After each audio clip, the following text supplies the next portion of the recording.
هذا القرآن يوحدنا لطريق الخير يوجهنا الله تعالى أنزله ورسول الله معلم. بسم الله الرحمن الرحيم. وإذا ثبت أن ذلك الجسم مركب من الهيولى والصورة وجب أن تكون الأجسام كلها مركبة من الهيولى والصورة، لأن الطبيعة المقدارية أي الصورة الجسمية إما أن تكون بذاتها غنية عن المحل أو لم تكن، والأول محال، وإلا لاستحال حلولها في المحل المستلزم لافتقارها إليه، لأن الغني بذاته عن الشيء استحال حلوله فيه فتعين افتقارها بذاته إلى المحل. وإذا ثبت أن ذلك الجسم مركب من الهيولى والصورة، اور جب ثابت ہو گیا کہ وہ جسم یعنی جو کہ متصل واحد اور انفکاک کو قبول کرنے والی ہے، ان صفات والی جسم، اس صفت والی جسم ہیولہ اور صورت سے مرکب ہے، تو واجب ہے، ضروری ہے کہ ان تکون الاجسام کلها مرکبۃ من الہیولہ والصورت، کہ تمام کے تمام اجسام ہیولہ اور صورت سے مرکب ہوں. لأن الطبيعة المقدارية أي الصورة الجسمية إما أن تكون بذاتها غنية عن المحل أو لم تكن، اس لیے کہ طبیعت مقداریہ یعنی صورت جسمیہ یا تو اپنی ذات کے اعتبار سے محل یعنی ہیولہ سے مستغنی ہوگی یا نہیں ہوگی. اول محال وإلا لاستحال حلولها في المحل المستلزم لافتقارها إليه، اور پہلی صورت محال ہے، ورنہ تو محال ہوگا محل کے اندر صورت جسمیہ کا وہ حلول جو مستلزم ہے صورت کے محتاج ہونے کو محل کی طرف. لأن الغني بذاته عن الشيء استحال حلوله فيه فتعين افتقارها بذاته إلى المحل، اس لیے کہ جو شے کسی شے سے مستغنی بذات ہو اس کا حلول اس شے کے اندر محال ہوتا ہے، لہذا متعین ہو گیا کہ صورت جسمیہ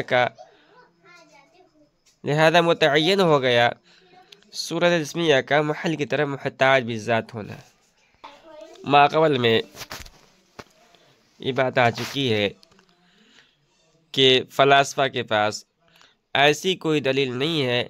جس سے تمام اجسام کے اندر ایک ہی مرتبہ ہیولہ ثابت ہو جائے. اس لیے فلاسفہ اولاً بعض اجسام قابلہ للانفکاک میں ہیولہ کی اس بات کی دلیل بیان کرتے ہیں،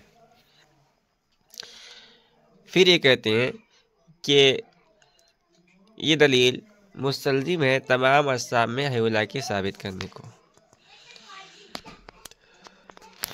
اسی طریقہ کو اختیار کرتے ہوئے مصنف رحمۃ اللہ علیہ نے پہلے بعض اجسام میں ہیولہ کو ثابت کیا اور اس کے بعد تمام اجسام کے اندر ہیولہ کی اس بات کی دلیل کو بیان کرتے ہیں،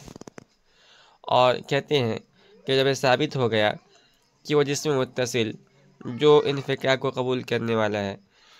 ہیولہ اور صورت سے مرکب ہوتا ہے، تو اب تمام اجسام کا ہیولہ اور صورت سے مرکب ہونا ضروری اور واجب ہے، خواہ وہ اجسام انفکاک کو قبول کرنے والے ہوں جیسے کہ اجسام عنصریہ ہیں، یا غیر قابلہ لانفکاک ہوں جیسے اجسام فلکیہ ہے. تو خلاصہ یہ ہوا کہ جو مصنف کا دعویٰ تھا وہ یہ تھا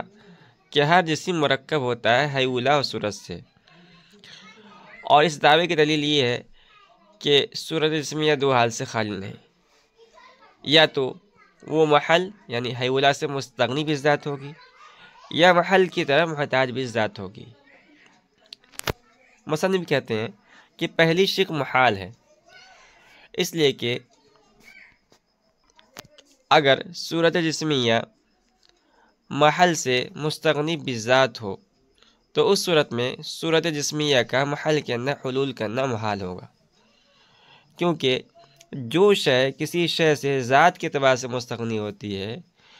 اس کا حلول اس شے کے اندر محال ہوتا ہے. اس لیے کہ حلول کہتے ہیں اختصاص نعید کو، اور اختصاص نعید احتیاج کے بغیر نہیں پایا جاتا ہے۔ حالانکہ ماقبل میں بات ثابت ہو چکی ہے کہ بعض اصحاب میں صورت جسمیہ حیولا کے اندر حلول کرتی ہے۔ جب صورت جسمیہ کا محل یعنی حیولا میں حلول کرنا بعض جگہ متحقق ہو گیا تو معلوم ہوا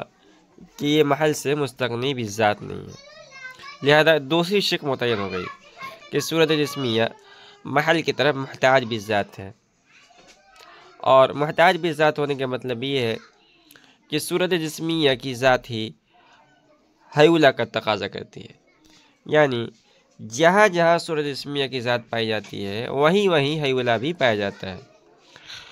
اور صورت جسمیہ کی ذات تمام اجسام کے اندر موجود ہے، خواہ وہ انفکاک کے قابل ہوں یا انفکاک کے قابل نہ ہوں، یعنی خواہ وہ اجسام عنصریہ ہوں یا فلکیہ ہوں۔ تو اس طرح تمام اجسام کے اندر حیولا کا موجود ہونا بھی ثابت ہو گیا، اور مصنف کا جو دعویٰ تھا کہ ہر جسم حیولا اور صورت سے مرکب ہوتی ہے، یہ ثابت ہو گیا۔ وفيه نظر لأنه لا يلزم على تقدير عدم الغنى الذاتي الافتقار الذاتي لاحتمال أن لا يكون الشيء غنيا لذاته عن المحل ولا محتاجا لذاته إليه، بل يعرض كل منهما له عن علة خارجية. قال شارح المواقف: لا واسطة بين الحاجة والغنى الذاتيين، فإن الشيء إما أن يكون لذاته محتاجا إلى المحل أولى، وإذا لم يكن محتاجا إليه لذاته كان مستغنيا عنه في حد ذاته، إذ لا معنى للغنى الذاتي سوى عدم الحاجة. أقول فيه بحث، لأنه إن أراد من المستغني عن المحل في حد ذاته ما يكون ذاته علة لعدم احتياجه إلى المحل فالشرطية ممنوعة، لجواز أن لا يكون الشيء علة للاحتياج ولا لعدمه، وإن أراد منه ما لا تكون ذاته علة لاحتياجه إلى المحل سواء كان علة لعدم احتياجه إليه أو لا، فلا نسلم استحالة حلول الصورة في المحل على تقدير الغنى الذاتي لاحتمال أن يكون غير الصورة علة للاحتياج. وفيه نظر، اور اس میں اشکال ہے، لأنه لا يلزم على تقدير عدم الغنى الذاتي الافتقار الذاتي، اس لیے کہ استغناء ذاتی کے عدم کو مان لینے پر احتیاج ذاتی لازم نہیں آتا، لاحتمال ان لا يكون الشيء غنيا لذاته عن المحل ولا محتاجا لذاته إليه، بل يعرض كل منهما له عن علة خارجية. اس احتمال کی وجہ سے کہ شے نہ تو محل سے مستغنی بالذات ہو اور نہ محل کی طرف محتاج بالذات ہو، بلکہ احتیاج و استغنا میں سے ہر ایک عارض ہو، بلکہ احتیاج اور استغنا میں سے ہر ایک شے کو عارض ہو کسی خارجی علت کی وجہ سے۔ قال شارح المواقف: لا واسطة بين الحاجة والغنى الذاتيين، فإن الشيء إما أن يكون لذاته محتاج إلى المحل أولى، وإذا لم يكن محتاج إليه لذاته كان مستغنيا عنه في حد ذاته. شارح کہتے ہیں کہ شارح مواقف یعنی سید شریف جرجانی اس اشکال کا جواب دیتے ہوئے کہتے ہیں کہ احتیاج ذاتی اور استغناء ذاتی کے درمیان کوئی واسطہ نہیں ہے، اس لیے کہ شے یا تو محل کی طرف محتاج بھی ذات ہوتی ہے یا نہیں ہوتی ہے، اور جب شے محل کی طرف محتاج بھی ذات نہ ہو تو محل سے مستغنی بھی ذات ہوگی۔ الا معنى للغنى الذاتی سوى عدم الحاجة، اس لیے کہ استغناء ذاتی کے عدم احتیاج کے علاوہ اور کوئی معنی نہیں ہے۔ اقول فيه بحث، لأنه إن أراد من المستغني عن المحل في حد ذاته ما يكون ذاته علة لعدم احتياجه إلى المحل فالشرطية ممنوعة۔ شارح کہتے ہیں اقول فیہ بحث، میں کہتا ہوں کہ اس مسئلے میں بحث ہے، لأنه إن أراد من المستغني عن المحل في حد ذاته ما يكون ذاته علة لعدم احتياجه إلى المحل فالشرطية ممنوعة۔ اس لیے کہ اگر مستغنی عن المحل فی حد ذاتی سے مراد وہ شے ہے جس کی ذات علت ہو عدم احتیاج الی المحل کے لیے، تو شرطیہ ممنوع ہے۔ لجواز ان لا يكون الشيء علة للاحتیاج ولا لعدمه، اس بات کے ممکن ہونے کی وجہ سے کہ شے نہ تو احتیاج کی علت ہو اور نہ عدم احتیاج کی۔ وَإِنْ أَرَادَ مِنْهُ مَا لَا تَكُونُ ذَاتُهُ عِلَّةً لِاحْتِيَاجِهِ إِلَى الْمَحَلِّ سَوَاءٌ كَانَ عِلَّةً لِعَدَمِ احْتِيَاجِ إِلَيْهِ أَوْ لَا فَلَا نُسَلِّمُ اسْتِحَالَ حُلُولِ الصُّورَةِ فِي الْمَحَلِّ عَلَى تَقْدِيرِ الْغِنَى الذَّاتِي لاحتمال أن يكون غير الصورة علة للاحتياج۔ اور اگر اس سے مراد وہ شے لی ہے جس کی ذات علت ہو احتیاج الی المحل کے لیے، برابر ہے کہ وہ عدم احتیاج المحل کی علت ہو یا نہ ہو، تو ہم تسلیم نہیں کرتے صورت کے محل کے اندر حلول کے محال ہونے کو استغناء ذاتی کے مان لینے پر، اس بات کے احتمال کی وجہ سے کہ صورت کے علاوہ کوئی اور چیز احتیاج کی علت ہو۔ وفیہ نظر، یہ ایک اشکال ہے، اور یہ اشکال اس دلیل پر ہے جو ماقبل کے اندر ذکر کی گئی ہے۔ اعتراض کا خلاصہ یہ ہے کہ آپ نے صورت جسمیہ کے بارے میں صرف دو احتمال ذکر کیے ہیں، ایک محل کی طرف محتاج بالذات ہونا اور دوسرا محل سے مستغنی بالذات ہونا۔ ان میں سے دوسرے احتمال کو باطل کر کے پہلے احتمال یعنی احتیاج ذاتی کو آپ نے متعین کر دیا ہے۔ شارح اعتراض کرتے ہوئے کہتے ہیں کہ آپ کی یہ بات اس وقت درست ہو سکتی ہے جب کہ صرف یہی مذکورہ دو احتمال ہوں، کوئی تیسرا احتمال نہ ہو، حالانکہ معاملہ ایسا نہیں ہے، بلکہ ان دو احتمالوں کے علاوہ اور دو احتمال یہاں پر موجود ہیں۔ پہلا احتمال ہے محتاج بالعرض ہونا اور دوسرا ہے مستغنی بالعرض ہونا۔ تو اس طرح کل چار احتمال ہو جائیں گے۔ پہلا احتیاج ذاتی، دوسرا استغناء ذاتی، تیسرا احتیاج عرضی اور چوتھا استغناء عرضی۔ ان میں سے پہلے احتمال کو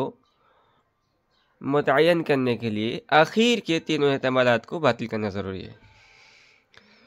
حالانکہ آپ نے صرف دوسرے احتمال یعنی استغناء ذاتی کو باطل کیا ہے، اور استغناء ذاتی کے عدم احتیاج سے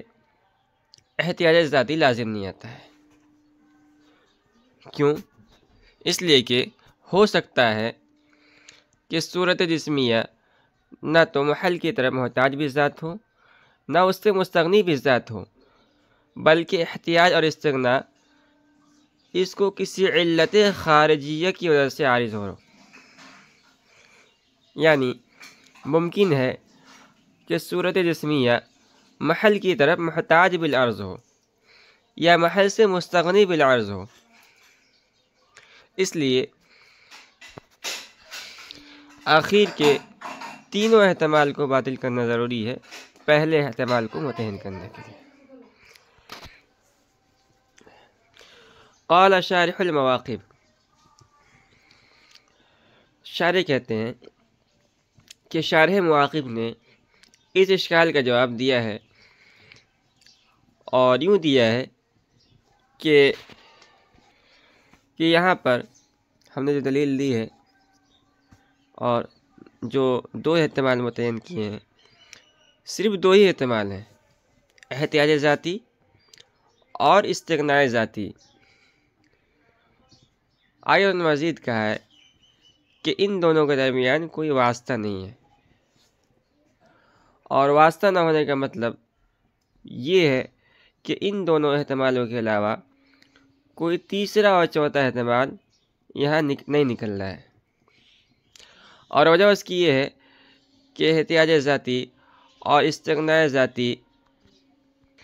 یہ دونوں کے دونوں ایجاب و سلب کے قبیل سے ہیں،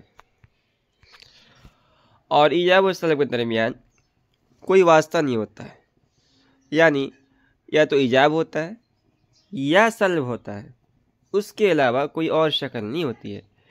کہ ایجاب بھی ہو اور سلب بھی ہو، یا یہ احتمال ہو کہ نہ تو ایجاب ہو نہ سلب ہو۔ اور وجہ اس کی ہے کہ اگر کوئی تیسرا اور چوتھا احتمال بھی ہو تو اس صورت میں اجتماع نقیضین یا ارتفاع نقیضین لازم آئے گا، اور جب دو چیزیں از قبیل ایجاب و سلب ہوتی ہیں تو ایک کی نفی سے دوسری شے متعین ہو جاتی ہے، لہذا استغناء ذاتی کی نفی سے احتیاج ذاتی متعین ہو جائے گی۔ رہی یہ بات کہ احتیاج ذاتی اور استغناء ذاتی یہ دونوں ایجاب و سلب کی قبیل سے کس طرح ہیں، تو اس کی وجہ شارح نے فَإِنَّ الشَّيْءَ إِمَّا يَكُونُ سے بیان کیا ہے، جس کا حاصل یہ ہے کہ شے یہ دو حال سے خالی نہیں، یا تو محل کی طرف محتاج بھی ذات ہوگی یا نہیں ہوگی، اور محتاج بھی ذات نہ ہونے کا مطلب مستغنی بھی ذات ہونا ہے، اس لیے کہ استغناء ذاتی کے معنی عدم احتیاج کہتے ہیں۔ تو دیکھیے محتاج بھی ذات ہونا اور نہ ہونا یہ ایجاب و سلب ہے۔ اقول فی بحث، یہاں سے شارح کتاب نے شارح مواقف کے اس جواب پر اعتراض کیا ہے، اور یہ ثابت کیا ہے کہ شارح مواقف نے جو یہ جواب دینے کی کوشش کی ہے بتکلف، یہ جواب مردود اور باطل ہے۔ اشکال یہ ہے کہ مستغنی بالذات عن المحل کے دو معنی ہیں، ایک وہ شے جس کی ذات علت ہو عدم احتیاج المحل کے لیے، اور دوسرے معنی ہیں وہ شے جس کی ذات علت نہ ہو احتیاج المحل کے لیے، کیونکہ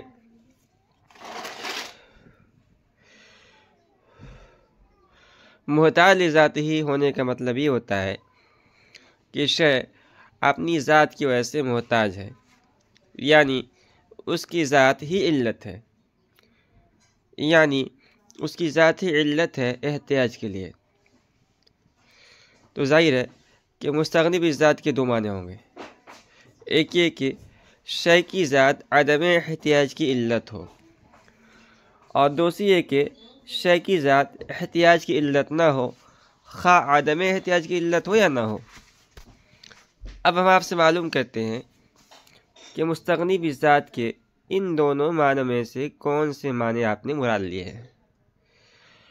اگر آپ نے پہلے معنی مراد لیے ہیں، یعنی وہ شے جس کی ذات علت ہو عدم احتیاج المحل کے لیے، تو شارح مواقف کا جو قضیہ شرطیہ تھا کہ وَإِذَا لَمْ يَكُنْ مُحْتَاجًا إِلَيْهِ لِذَاتِهِ كَانَ مُسْتَغْنِيًا عَنْهُ فِي حَدِّ ذَاتِهِ، یہ علم منطق کے اصطلاح میں اس قضیے کو قضیہ شرطیہ کہا جاتا ہے۔ تو شارح کہتے ہیں کہ اگر آپ کی مراد یہ ہے کہ شے جس کی ذات علت ہو عدم احتیاج المحل کے لیے، تو شارح مواقف نے جو قضیہ شرطیہ ذکر کیا ہے کہ وَإِذَا لَمْ يَكُنْ مُحْتَاجًا إِلَيْهِ لِذَاتِهِ كَانَ مُسْتَغْنِيًا عَنْهُ فِي حَدِّ ذَاتِهِ، یہ قضیہ شرطیہ درست نہیں ہوگا، اس لیے کہ اس وقت اس کا مطلب یہ ہوگا کہ اگر شے کی ذات علت نہ ہو احتیاج کے لیے تو علت ہوگی عدم احتیاج کے لیے، حالانکہ یہ کوئی ضروری نہیں ہے کہ اگر کوئی شے کسی شے کے وجود کی علت نہ ہو تو اس کے عدم کی علت ہو۔ یہ بھی ممکن ہے کہ ایک شے نہ تو کسی شے کے وجود کی علت ہو اور نہ اس کے عدم کی۔ اب اس کو مثال سمجھیے، جیسے یوں اگر کہا جائے کہ اگر یہ کہا جائے کہ قیام زید علت نہیں ہے قعود عمرو کی، تو اس سے لازم نہیں آتا کہ قیام زید عدم قعود عمرو کی علت ہو، کیونکہ ہو سکتا ہے کہ قیام زید نہ تو علت ہو قعود عمرو کی اور نہ عدم قعود عمرو کی۔ عمرو کا بیٹھنا اور نہ بیٹھنا قیام زید کی وجہ سے نہ ہو بلکہ کسی امر آخر کی بنا پر ہو۔ معلوم یہ ہوا کہ کسی شے کی وجود کی علت نہ ہونا اس کے عدم کی علت ہونے کو مستلزم نہیں ہے، لہذا شے کا احتیاج کی علت نہ ہونا یہ عدم احتیاج کی علت ہونے کو مستلزم نہیں ہوگا۔ لہذا شارح مواقف نے جو قضیہ شرطیہ ذکر کیا ہے یہ مسلم نہیں ہوگا۔ اور اگر مستغنی بالذات کے دوسرے معنی مراد لیے آپ نے، یعنی وہ شے جس کی ذات علت نہ ہو احتیاج الی المحل کے لیے، خواہ عدم احتیاج کی علت ہو یا نہ ہو، تو اس صورت میں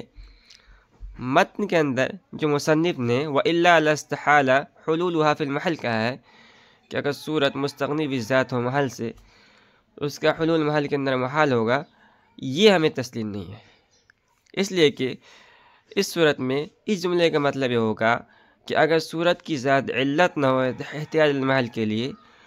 تو اس کا محل کے اندر حلول محال ہوگا۔ اس کا مطلب یہ نکلتا ہے کہ صورت کا محل کے اندر حلول اس وقت درست ہوگا جب کہ صورت کی ذات احتیاج الی المحل کے لیے علت ہو، تو گویا حلول کے متحقق ہونے کے لیے صورت کی ذات کا احتیاج المحل کے لیے علت ہونا ضروری ہے، حالانکہ ایسا نہیں ہے، بلکہ ممکن ہے کہ صورت کا حیولہ میں حلول ہو جائے اور صورت کی ذات کے علاوہ کوئی امر آخر احتیاج الحیولہ کی علت ہو۔ لہذا یہ کہنا کہ اگر صورت مستغنی بالذات عن المحل ہو، یعنی اس کی ذات علت نہ ہو احتیاج المحل کی، تو اس کا حلول محل کے اندر محال ہوگا، یہ درست نہیں ہے۔ تو خلاصہ کلام یہ ہوا کہ مستغنی بالذات کے دونوں معنی میں سے کسی معنی کو اختیار کرنا صحیح نہیں ہے، لہذا شارح مواقف نے جو یہ جواب دیا ہے یہ جواب مردود اور باطل ہے۔